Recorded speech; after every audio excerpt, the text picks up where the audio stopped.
Ladies, there are some topics we never prepare ourselves to talk about. Some pains don't show up in scans or blood tests, they show up in silence, in the tear that rolls down when no one is watching.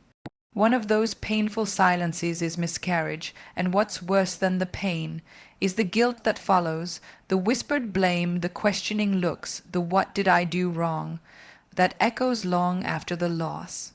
So today, I want you to stay with me not just because we're going to talk about what causes miscarriage, but because we're going to talk about how we stop blaming ourselves, because you deserve clarity. You deserve healing, and you deserve to know you are not alone. Let's begin. Miscarriage isn't just a physical experience, it's emotional, spiritual, and deeply personal, and yet, for something so significant, it's wrapped in so much silence. Society doesn't talk about it openly, which makes the pain feel even more isolating.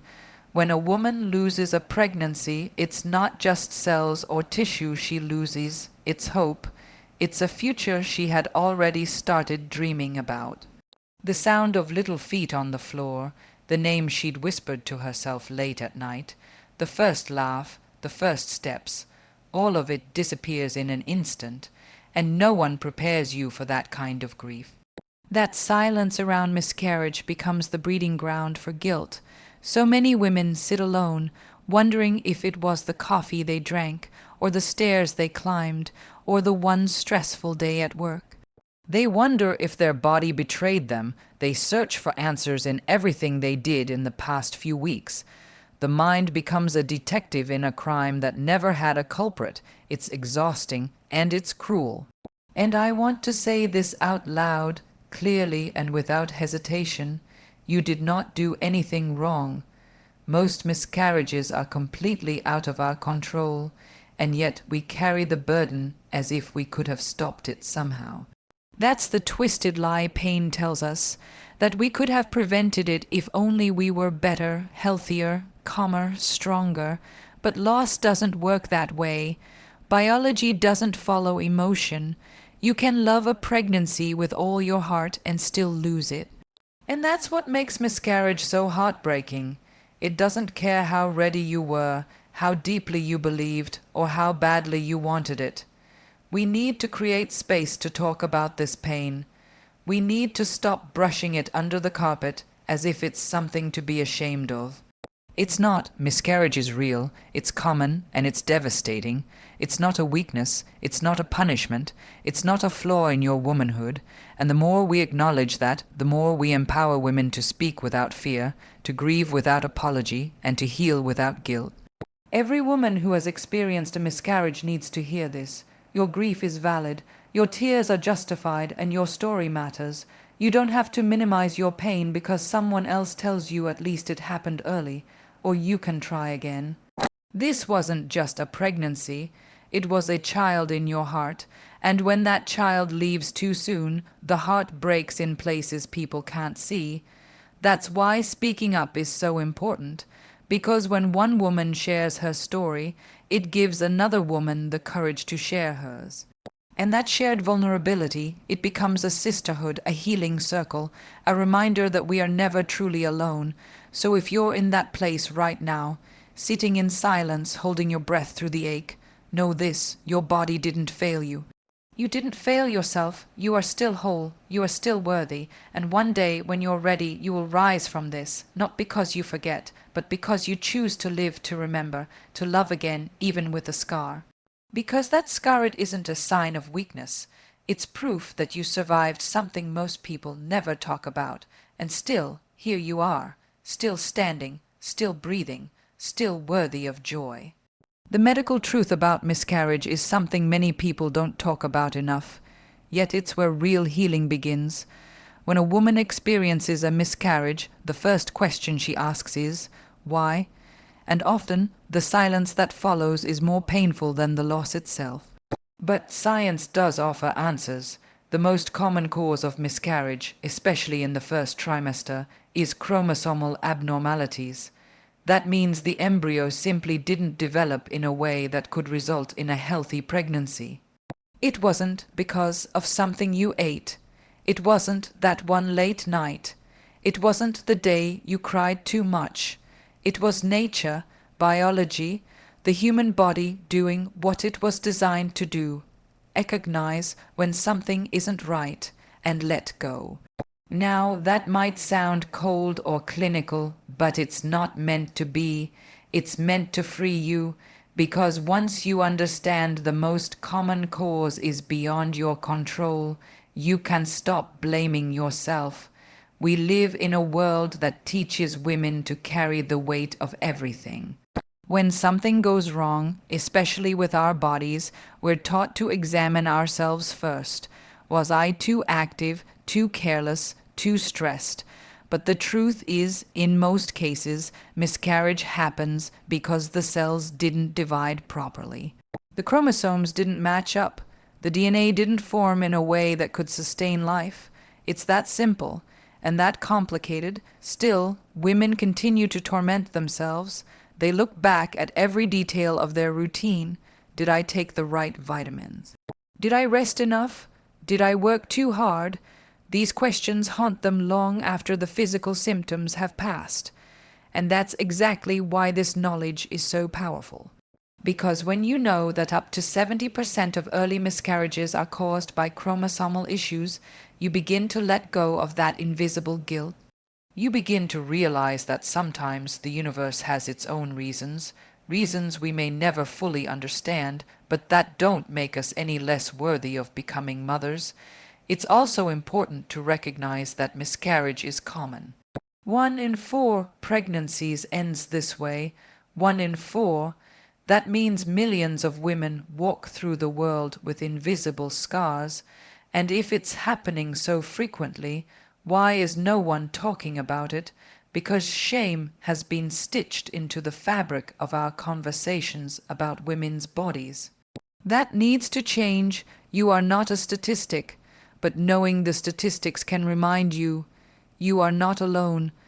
Medical science has come far, but even the best doctors will tell you that miscarriage is often unpreventable. That doesn't mean we give up on answers or that we don't care about prenatal care, rest, and support, but it does mean that we treat women with compassion, not interrogation. It means we comfort them with facts, not fears. And it means that we give them the space to grieve without adding guilt to their sorrow. If you've been through this, please remember, this is not your fault. Your body isn't broken. You didn't lose your baby because you didn't love enough or try enough. Miscarriage is not a reflection of your strength, your faith, or your femininity.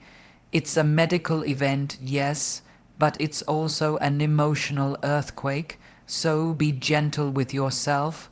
Let the truth hold you. Let the science carry away the shame. And let your healing begin, not with blame, but with understanding. Stress is one of those silent forces we often ignore until it shows up in the form of sickness, emotional exhaustion, or even loss. And when it comes to pregnancy, stress can quietly become a dangerous guest.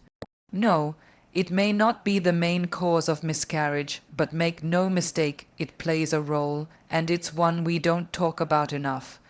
Women today are not just carrying babies, they're carrying families, jobs, relationships, expectations, trauma, and their own emotional survival.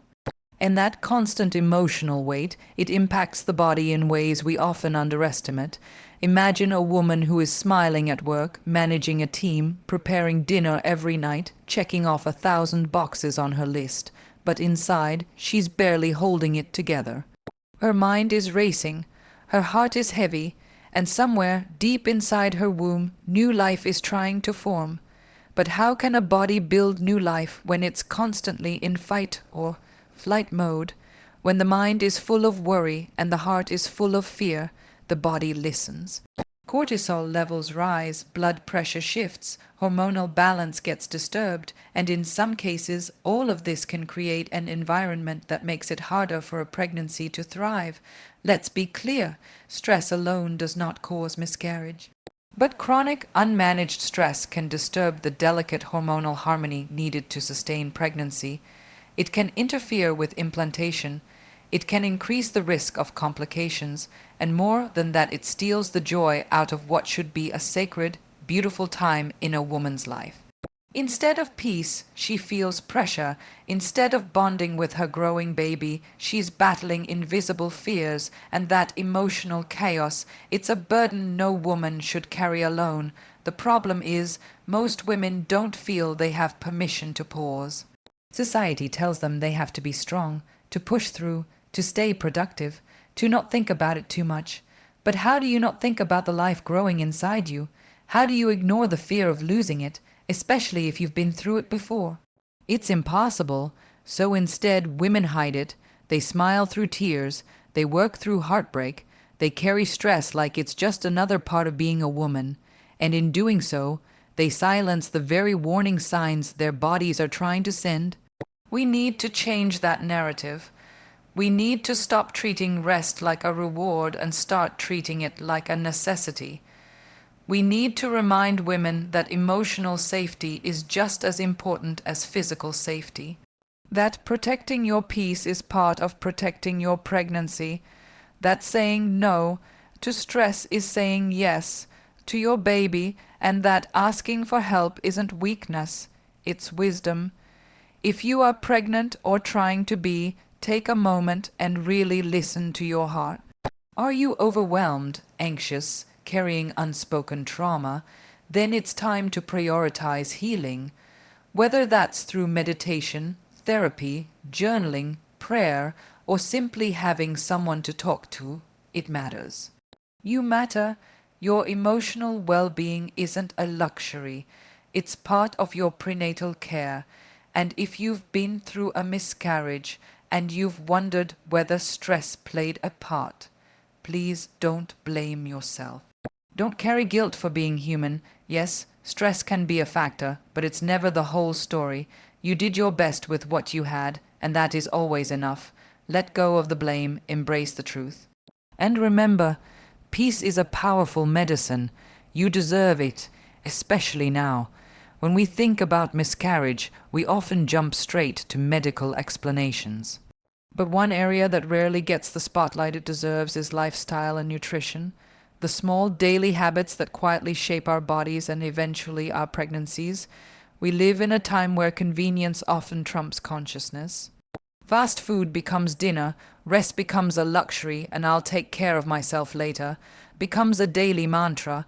But the truth is, your body is not a machine. It's a living, breathing home, and when you're preparing to bring life into that home, the choices you make matter. Let's start with what we consume. Nutrition is more than just eating vegetables or avoiding junk. It's about feeding your body with intention. Folic acid, iron, calcium, healthy fats. These aren't just nutrients, they're building blocks for your baby's growth. They help with cell division, organ formation, and hormonal balance. And when they're missing, it creates gaps in the foundation. Now, this doesn't mean one missed supplement causes a miscarriage. But over time, nutritional deficiencies can weaken your body's ability to support and sustain a healthy pregnancy. Think of it like trying to build a house without bricks. You might get started, but the structure won't last long. Then there's the other side, what we put into our bodies that doesn't belong there. Excessive caffeine, alcohol, smoking, processed foods, environmental toxins. These things introduce stress to your system. They affect blood flow, hormone regulation, and sometimes even directly impact the placenta. And again, this doesn't mean that one cup of coffee or a few processed meals will cause a miscarriage. Life isn't that fragile. But when these choices become a pattern, they slowly chip away at your body's strength and stability. Beyond food, lifestyle choices also play a huge role. Are you getting enough sleep? Are you moving your body regularly? Are you constantly overworked, emotionally drained, or skipping meals just to meet a deadline? All of these habits speak to one thing: whether your body feels safe, and pregnancy, at its core, is about safety. The body needs to know it's in a secure, supported environment to sustain new life. Sleep helps regulate essential hormones like progesterone, which plays a crucial role in maintaining the uterine lining. Movement improves circulation, boosts mood, and reduces inflammation, and emotional balance that's just as vital as any vitamin you could ever take. So often, women are told to just relax or don't stress so much. As if pregnancy is some delicate glass that will shatter with a single wrong move, but the truth is, your body is resilient. It's been designed to carry life, to nurture it, and to protect it. What it needs is support, not perfection. You don't need to turn into a wellness guru overnight. You don't need to count every calorie or avoid every craving, but you do need to pay attention, to listen, to choose love over neglect when it comes to how you treat your body. If you've experienced a miscarriage and you're looking for answers, know this. Lifestyle may play a role, but it is never the only piece of the puzzle. Do not turn your health habits into a weapon of self-blame. Use them instead as a tool for self-love. Start where you are. Choose one small thing each day that says, I care about this body. Drink more water, add more greens, sleep an extra hour, walk instead of scroll. These aren't just acts of health. They're acts of hope. They're how you whisper to your future, I'm ready to try again, and this time I'll show up for myself fully. Because your body deserves to be honored, and your baby deserves to grow in a place built on love, strength, and care. Support, such a simple word, yet for a woman going through the trauma of miscarriage, it can mean the difference between healing and silently breaking apart. The moments after a miscarriage are filled with confusion, sorrow, and an overwhelming emptiness that few understand unless they've lived it. And in those moments, what she needs most isn't advice, it's presence. She doesn't need someone to explain everything happens for a reason. She needs someone to sit beside her and simply say, I'm here, I see you, I won't let you go through this alone. So many women grieve in silence because they don't want to make others uncomfortable. They're afraid of being judged, they're afraid of being told to move on or try again. And so they carry it all alone, but loss shouldn't be faced in isolation. It demands a safe space, and the people in her life, her partner, her family, her friends, they are not just bystanders. They are potential anchors. Healing doesn't begin with medicine. It begins with compassion. When a woman loses a pregnancy, she doesn't just lose a child. She loses the identity she was already stepping into. She loses conversations she never got to have, lullabies she never got to sing, birthdays she never got to plan. And when people brush that pain aside or try to downplay it, it only deepens the wound. This is where support becomes sacred. It's not about fixing anything. It's about holding space, holding her when she cries, holding back the urge to offer solutions, holding the truth that sometimes life just hurts. Partners, especially, play a powerful role. Sometimes they don't know what to say, they feel helpless, but their silence, though unintentional, can feel like distance. What she needs isn't perfection, it's presence. A hug that lingers a little longer, a quiet moment where her pain is acknowledged, words like I miss them too, or I'm grieving with you. Because yes, the loss may be invisible to the world, but it's vividly real to her. When her partner walks beside her through that grief instead of around it, something incredible happens. She starts to feel safe again, safe enough to feel, safe enough to speak, safe enough to begin healing. Friends and family often want to help, but they don't always know how. The truth is, support doesn't need grand gestures. It's in the little things, a hot meal, a handwritten note, checking in after everyone else has moved on. Support is remembering the due date that never came. It's saying their baby's name out loud, even if only she ever knew it. It's understanding that her grief isn't just emotional. It's physical, it's hormonal. It's real, and it doesn't have a timeline. One of the most powerful forms of support is simply giving her permission to feel what she feels, without apology, whether that's sadness, anger, numbness, guilt, or even brief moments of peace. Every emotion is valid, Every stage is sacred, and when she has people around her who hold her pain with tenderness instead of judgment, she begins to reclaim her strength. To every woman who has felt alone in her miscarriage, I want you to hear this. You deserve support. You don't have to earn it. You don't have to explain your pain. You are allowed to fall apart, and you are allowed to rebuild at your own pace. And if no one around you knows how to show up, then seek out those who do. Whether it's a support group, a therapist, or someone who has walked this road before, your healing matters, and it begins not when the pain disappears, but when you no longer carry it all by yourself. Grief has a strange way of reshaping us. It doesn't ask for permission. It doesn't wait for the right time. It arrives like a storm, expected, violent, and completely overwhelming.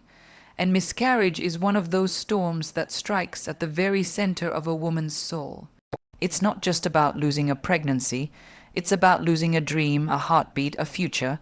But here's what no one tells you: grief, as unbearable as it feels, can also become the soil from which something beautiful grows. Because when you've lost something so precious and you're still here, still breathing, still waking up every day, you've already proven how strong you are. Even if you don't feel it yet, the journey from loss to light is not fast. It's not clean. Some days you'll feel like you've moved forward, only to find yourself crying in the middle of a song, a smell, or a date on the calendar. That's okay. Healing is not about forgetting. It's about honoring what was and finding a way to live with it. It's about letting yourself remember the baby you never held and still knowing that their presence changed you forever. Some wounds don't close the way others do. They leave marks, but those marks, those quiet scars, they become a part of your strength, not your shame. There will be moments when you doubt if you'll ever feel whole again, when joy feels like betrayal, when laughter feels like a stranger. But in those moments, I hope you remember this, you are allowed to feel both broken and brave. You are allowed to cry and still believe in tomorrow. You are allowed to carry your grief and still choose to walk forward.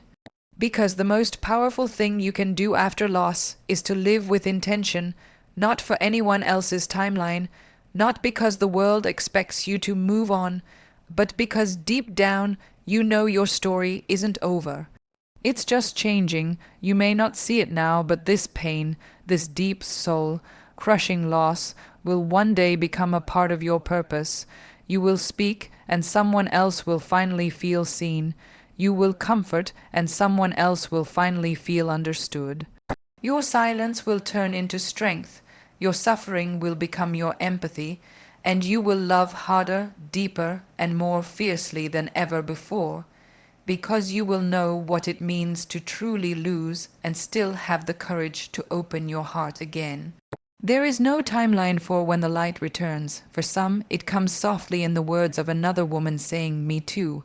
For others, it arrives when they finally allow themselves to grieve openly without shame. And sometimes the light isn't something you see, it's something you become. A woman who has endured loss and still chooses love. A mother who never held her baby in her arms, but carries them in her soul every single day. You are not defined by what you lost. You are defined by how you choose to live after it. And if today all you did was survive, then that is more than enough. The light will come, maybe not all at once. But it will find its way back to you, and when it does, you'll realize you are not the same person you were before. You are softer, stronger, wiser. And though you never asked for this pain, you have become something extraordinary because of it. A quiet warrior with a heart full of love and a story that will help others find their own way through the dark.